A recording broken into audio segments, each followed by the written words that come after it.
between. And in particular to the new people who have come, that's always lovely. And, you know, for those who are not aware, yesterday was a Sala Puja. That's, you know, called also the Dhamma Day. And that's the day when the Buddhist monastics enter the so-called rains retreat. That means that we are not traveling for 3 months. And if we do need to travel, we can't stay away from our place for more than 6 nights.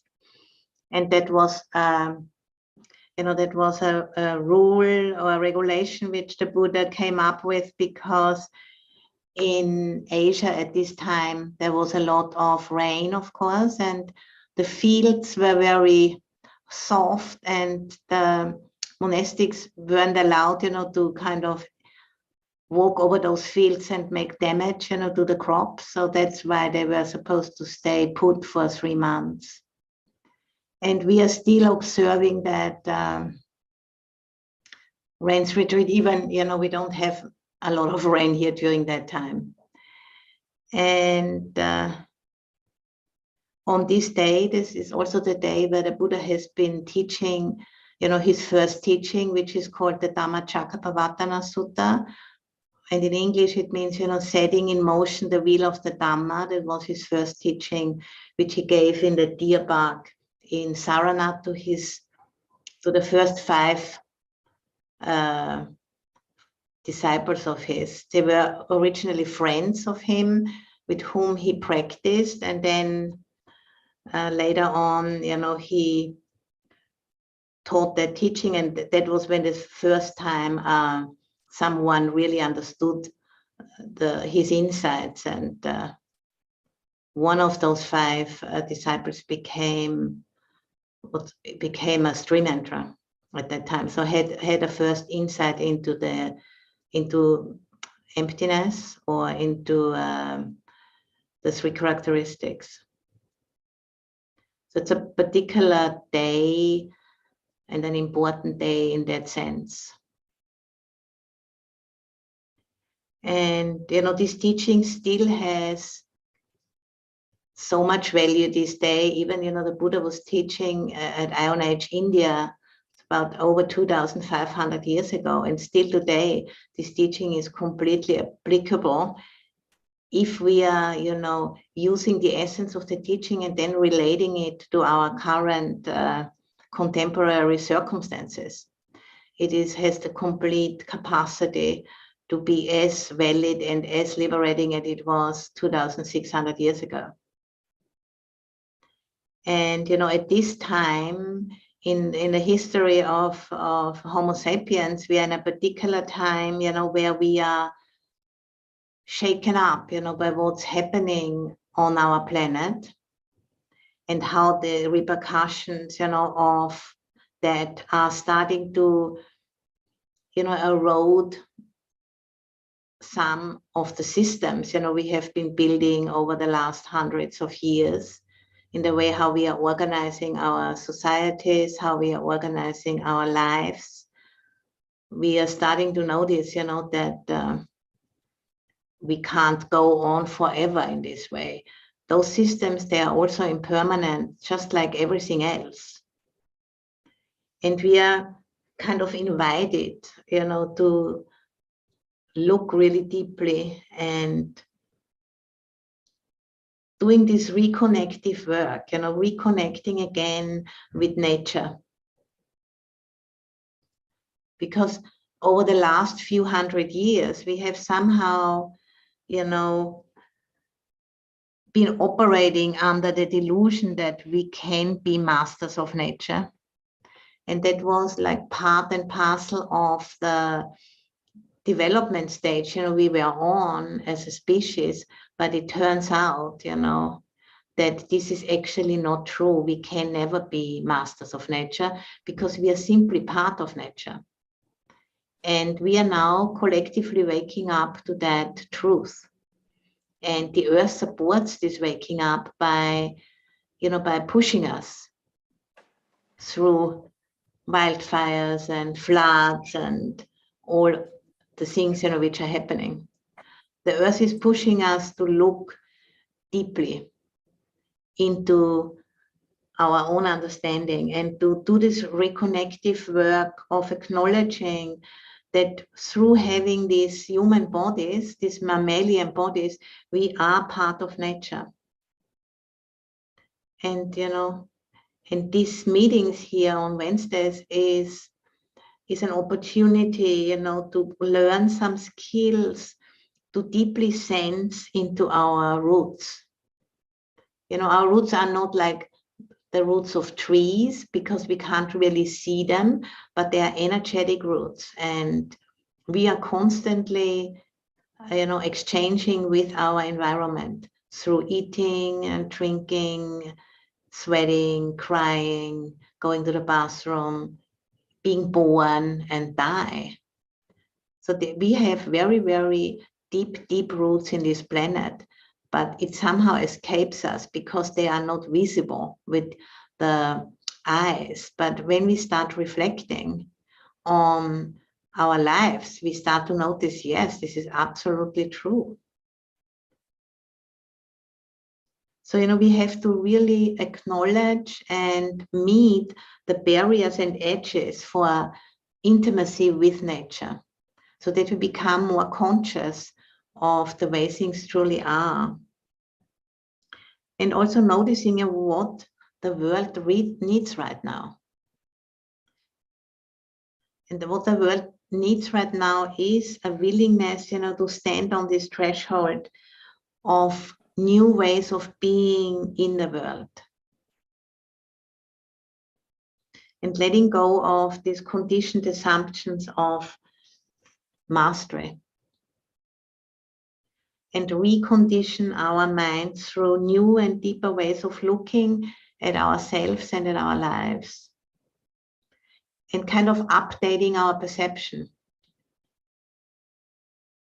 Just, you know, letting go of these old stories and allowing a new narrative to emerge into consciousness. And in order for this new narrative to emerge, we have to consciously, you know, kind of working on removing the barriers. And the barriers are simply, you know, the old conditioning, which we have received from our culture, from our parents, from our upbringing, from the schooling, which was appropriate, you know, at that time, but now it's time is running out. We can no longer hold on to this. And I'm sure, you know, many of you have heard about the Noble Eightfold Path. This is what the Buddha was teaching, you know, in the Dhammacakkappavattana Sutta. He was teaching about the Four Noble Truths and the Noble Eightfold Path. And the beginning of the Noble Eightfold Path is right view, Samadhi in Pali. And if we do have right view, the path comes into view. And right view, you know, is defined as understanding the Four Noble Truths.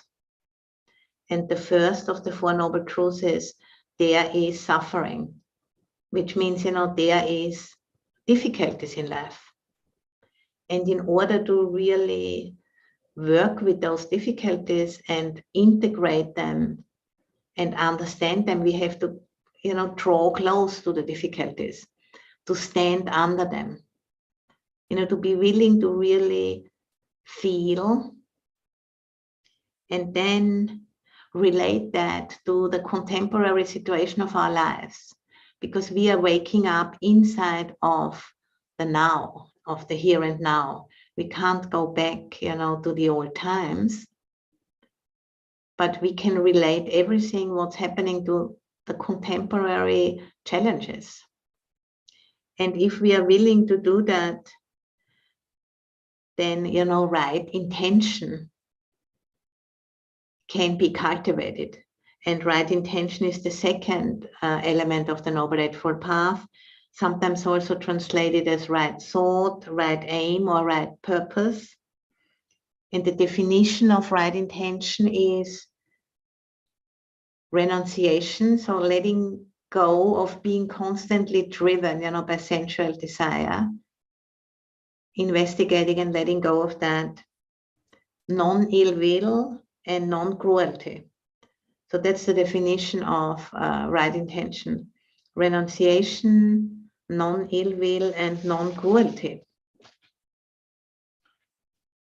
And and if we look at these three guidelines and relate it to what the planet is showing us, I think it's very clear, that we need to find ways of understanding what is needed at this time if we want to practice renunciation, non-ill will, and non-cruelty.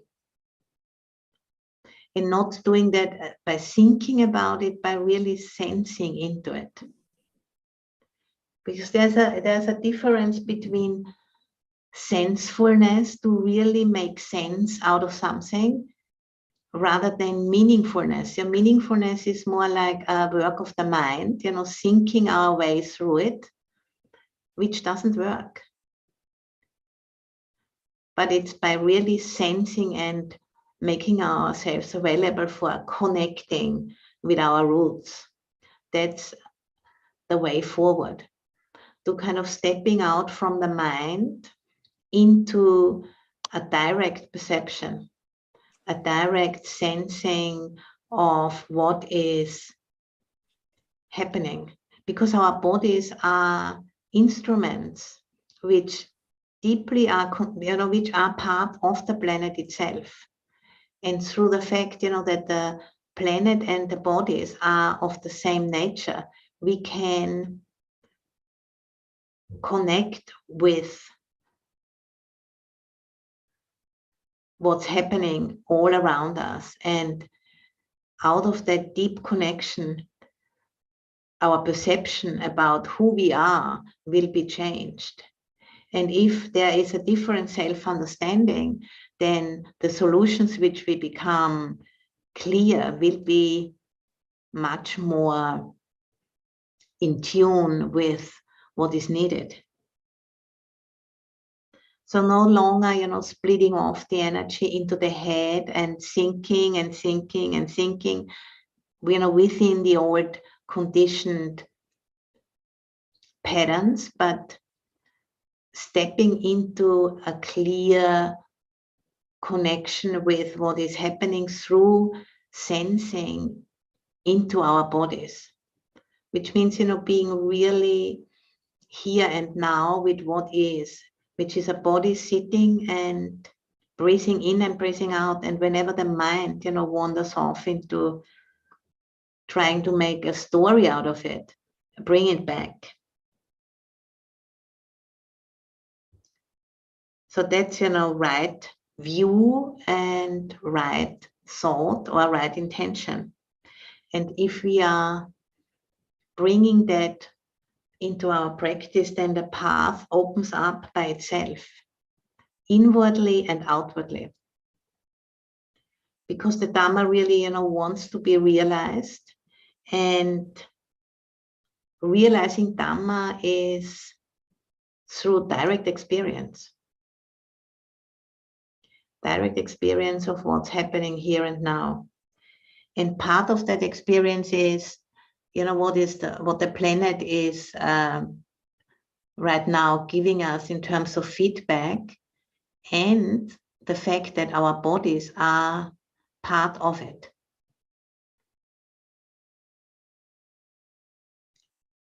So, to come into increasing coherence through being willing to digest, in our own experience, what is happening, rather than turning away from it.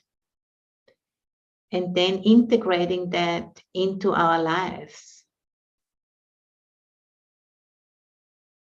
So, let us start now with a guided meditation,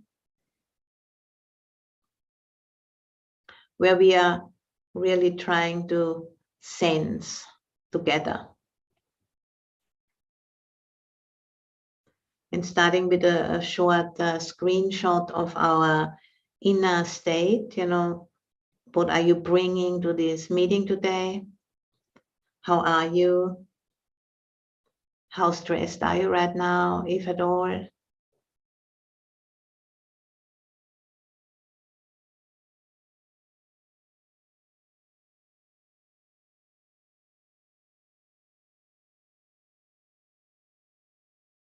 Checking how are you in the body.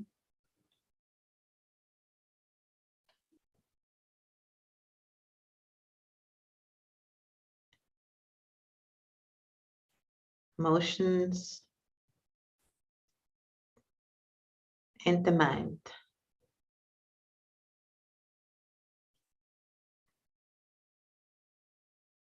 And we don't have to work hard. We just need to be here and, getting back to the beginning before, the mind is lost in thinking. And allowing your breath to take you into the body.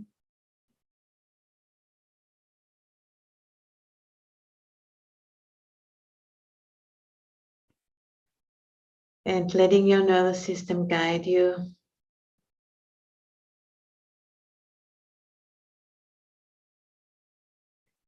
Building the capacity to connect with ourselves, and through that with the planet itself.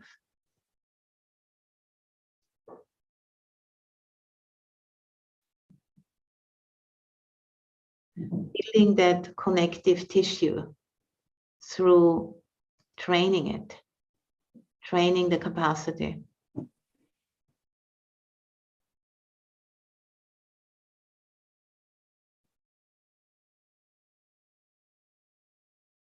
So, an attunement.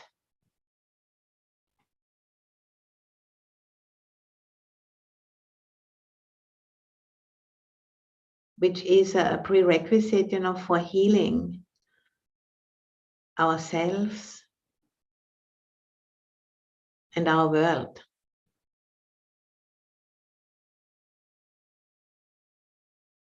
An attunement in the sense, what's really needed right now. At a time, when the planet cries out for us to listen.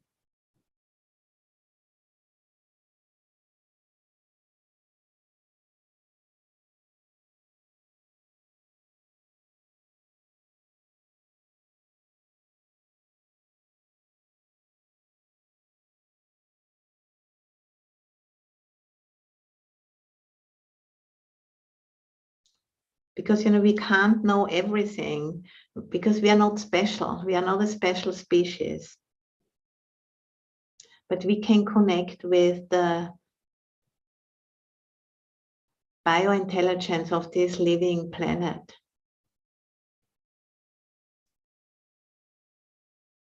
That is so much older and larger than our human intelligence.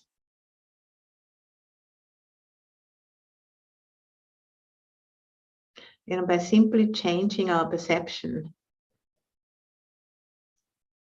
of, thinking we are on the planet walking around separate beings. If we change the perception, those capacities are going to come online.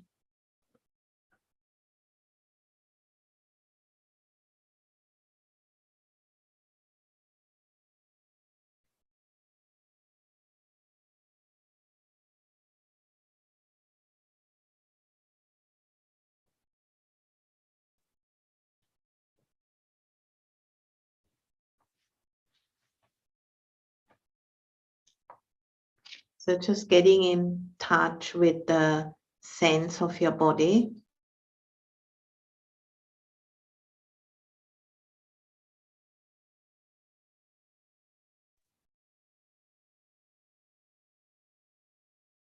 Sensing the weight on the cushion, on the chair. And the gravity which pulls us towards the soil. Even, if you're up on the 10th floor in a building, there is still the soil underneath the building. Just allowing your consciousness to sense into that.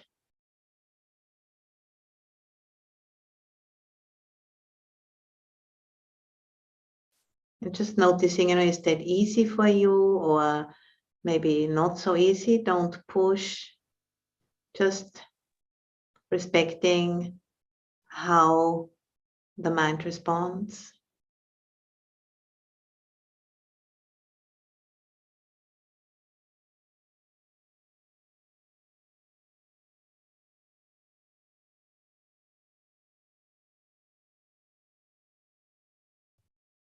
And there's a long, long lineage of ancestors which connects us to the development of this planet.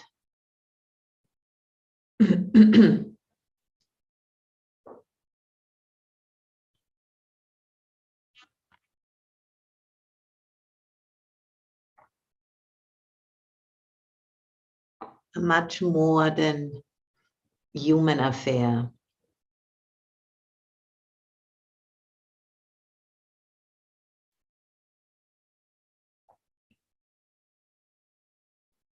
The soil, is made up by human ancestors, animal ancestors, plant ancestors, mineral ancestors.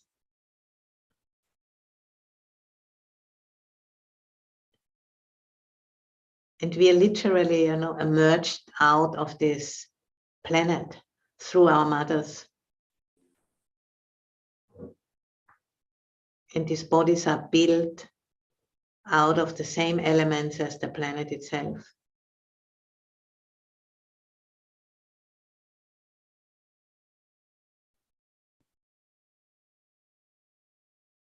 So if we are opening to this wider context, a new perception of who we are can grow.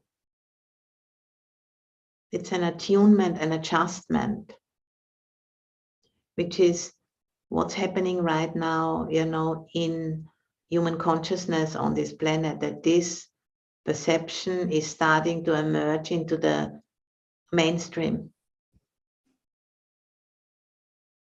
Because it's time for it. Because if we don't, make that shift, then our species is most likely not able to continue living here. Because it has become so widespread on the planet that the repercussion of this unattuned living are such, that we're destroying a lot of our own living space.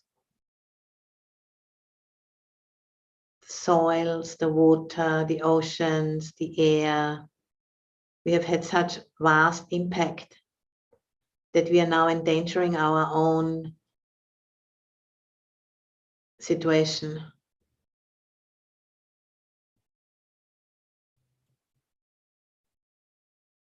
And there is a way out, but it must be based on a new narrative about who we are. We can't think our way out from the old narrative. We need to drop deeper.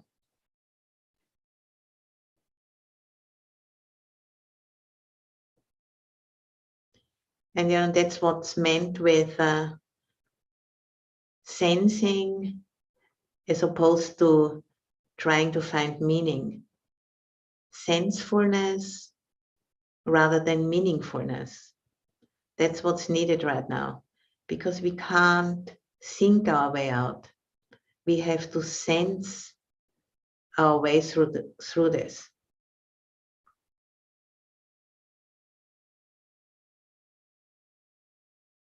Sensing into the roots of who we truly are and responding from that.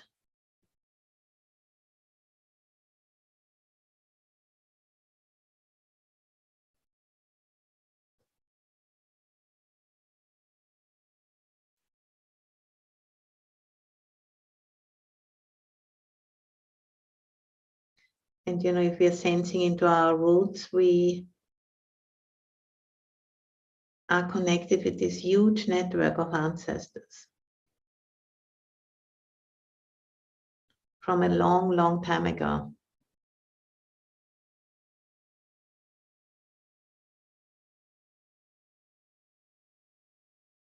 A living field of life, which is constantly in motion and constantly evolving and changing. It's a process.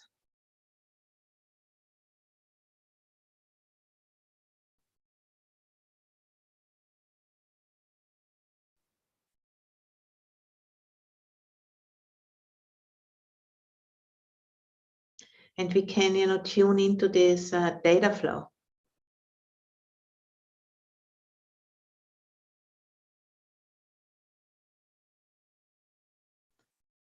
At the base of this body of ours is this vast field of life.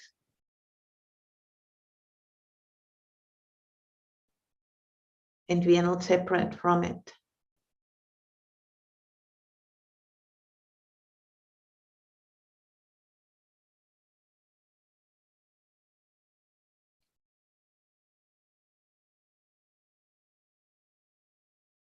And if we are willing to relinquish mastery, renounce mastery, then we can actually team up with that intelligence, which we are embedded in since the very first moment, when we were born, but we just didn't notice it. Because nobody told us so. Because it wasn't part of what our civilization was really talking about or cherishing or teaching us. It was still not the time. There were some people, some of the indigenous tribes who still have protected that knowledge, but in our culture, the Western culture has lost a lot of that because it was focusing on other things, was focusing on technology and science more, and also made a lot of great contributions. But something got lost, something very important got lost.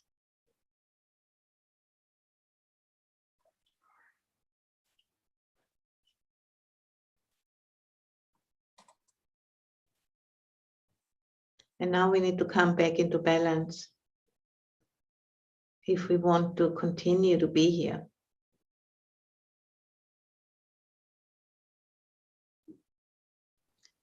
And in particular, also, our duty towards future generations, protecting what is left and regenerate.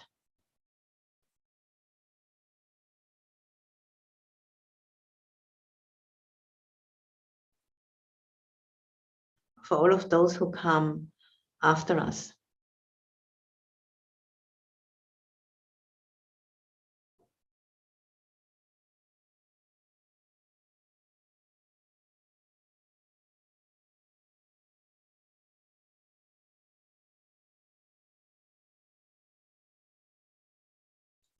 So then if you're bringing up that thought, all of those who come after us,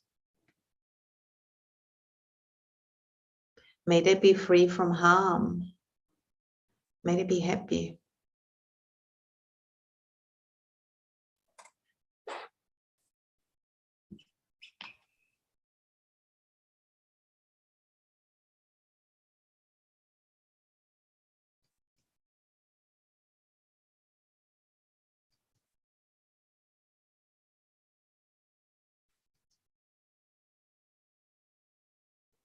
So just noticing, what that brings up in you as you think this thought.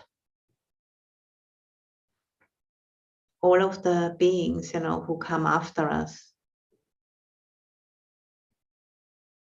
Maybe, you have grandchildren or godchildren, And I can think about the family retreat at Spirit Rock.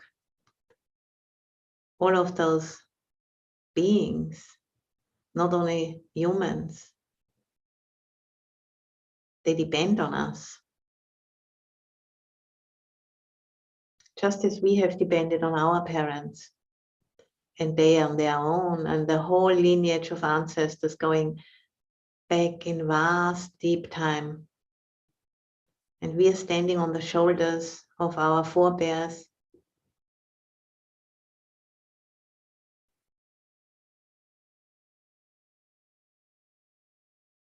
We are not responsible to rescue humankind, but it's important for us to be able to understand what is at stake.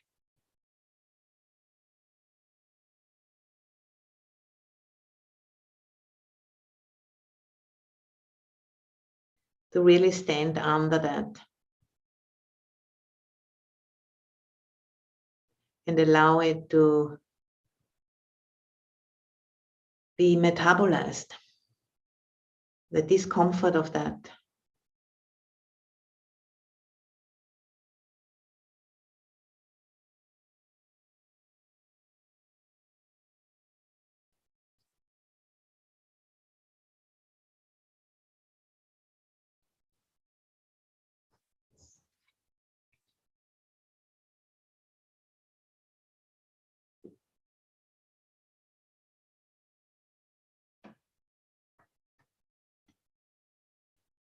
But this is something we can consciously cultivate.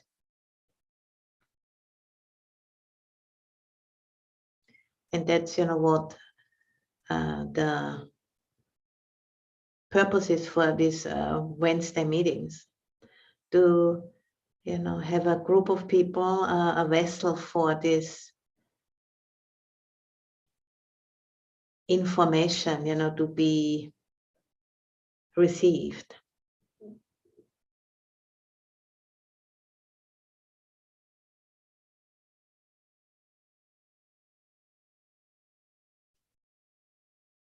And to have the support of others in the group, to be able to allow it to do its work. The discomfort and the joy of reconnecting in this way.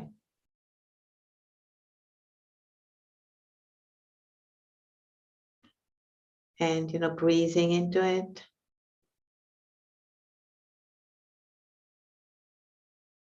And just creating a little bit more space around it.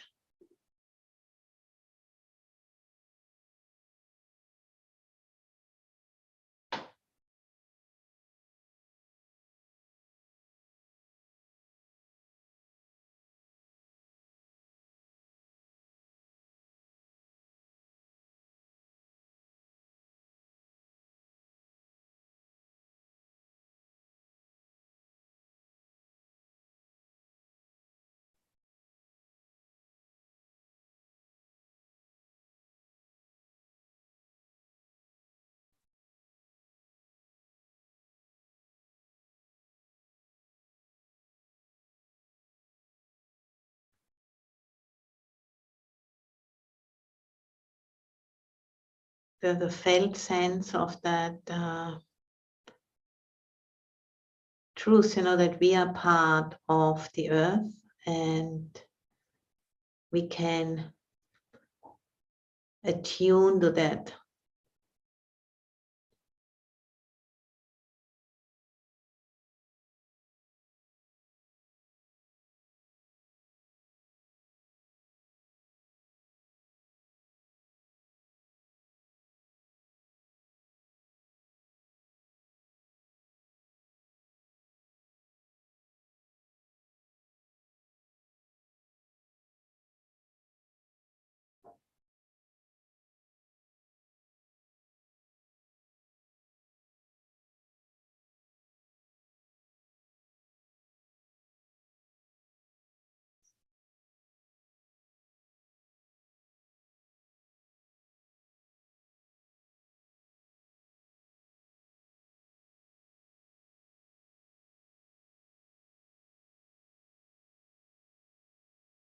and sensing into the body.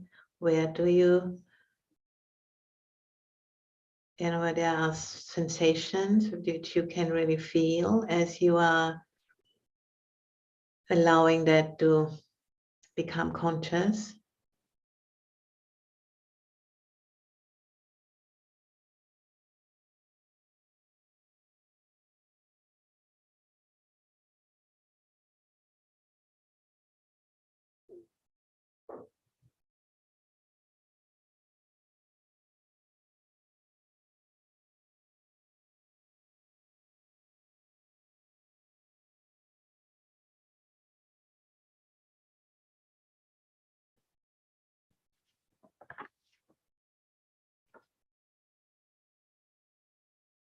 So connecting, you know, with the wisdom we already hold inside.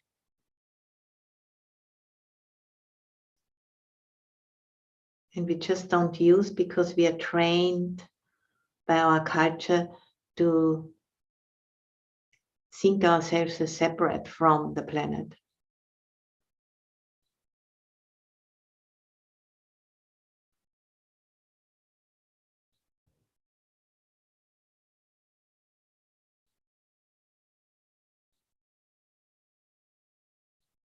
And, you know, as we are doing this practice, it starts to open up as we are engaging it. You know, as it's said that the path is made by walking. The next step is unfolding as we are engaging the practice. Because it's a new way of perception which is trained, and it's, you know, like learning to walk as a little toddler.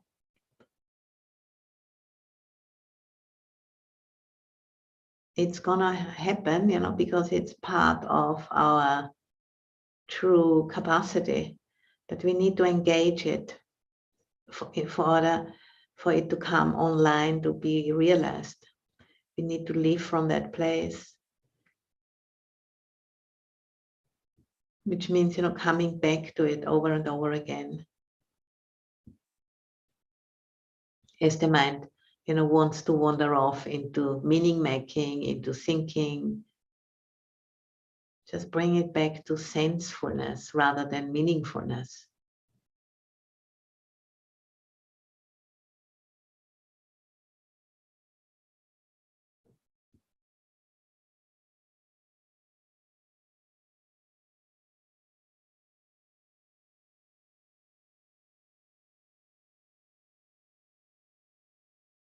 And this sensing, you know, enables us to be part of the team planet Earth, basically.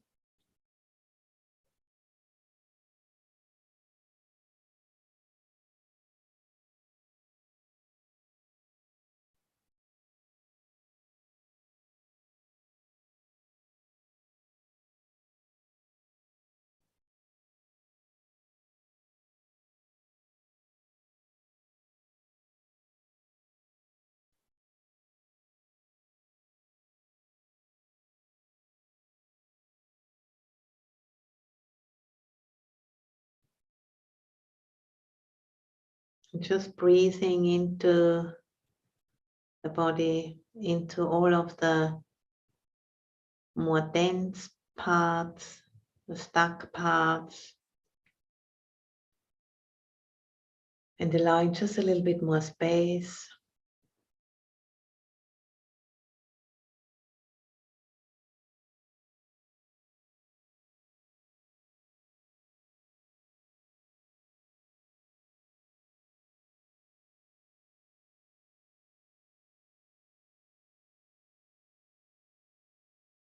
Now, as a service, you know, for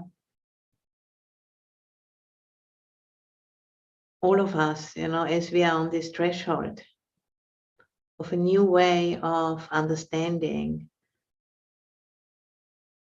who we are and what is asked of us.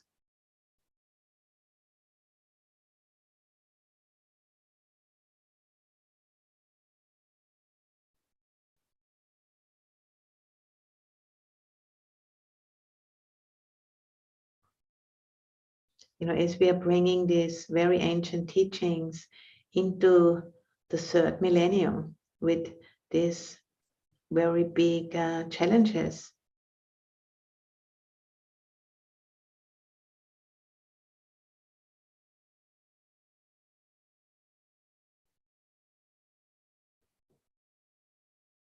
And we have all of the ancestors behind us, backing us up as we are walking into an uncertain future.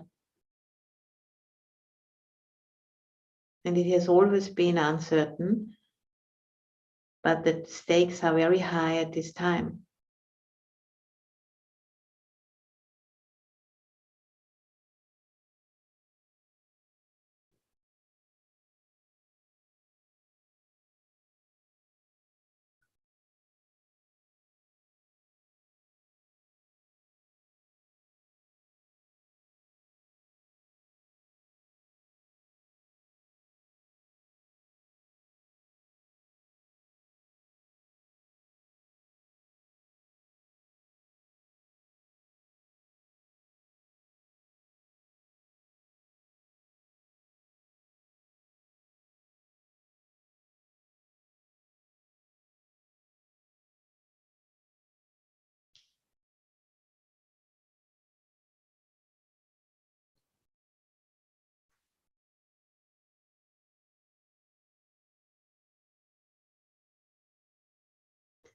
And really asking ourselves, what would we like to do with our lives? The remaining breath we have.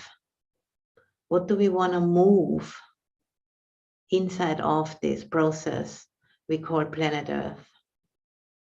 What do we want to support?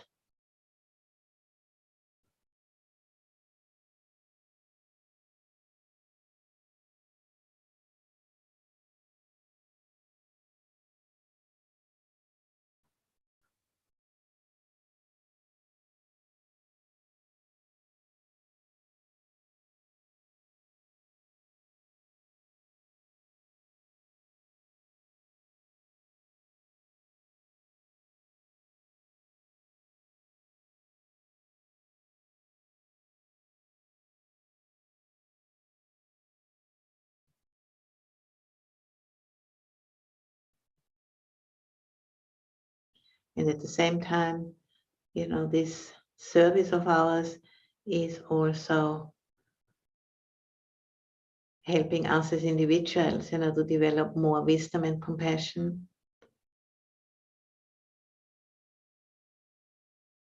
Because our path isn't separate from what's happening right now in the world.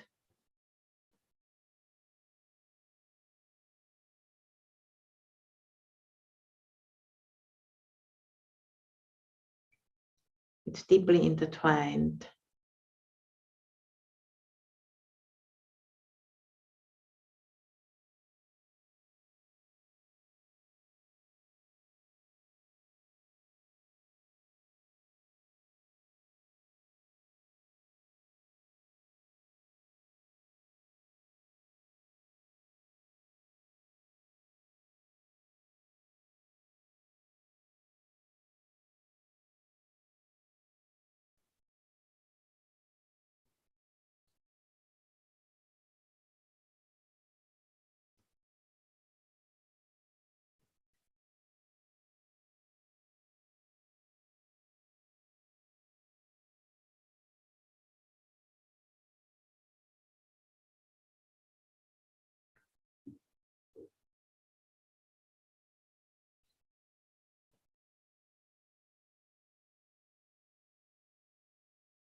So, with every breath, as we are breathing in, we can allow that recognition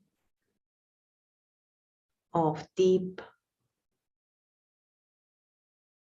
interconnectedness with everything else, allow that perception to spread out through your being, and with the out breath relaxing into the spaciousness.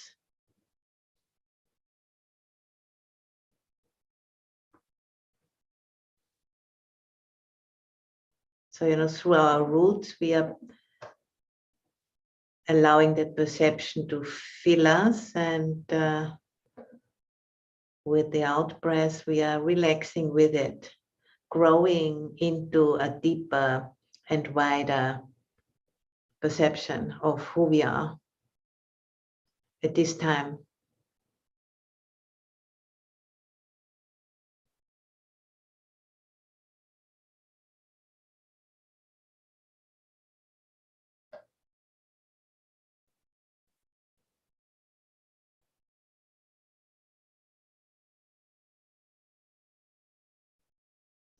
Not by thinking about it, but just sensing that. That's the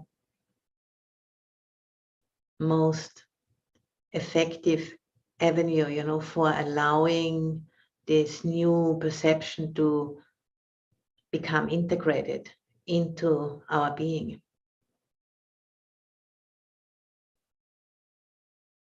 And then this new perception will take care of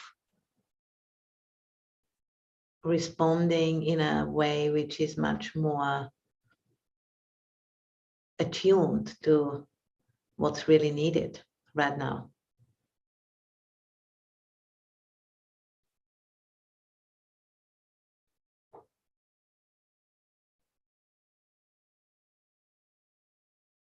Being willing to, listen and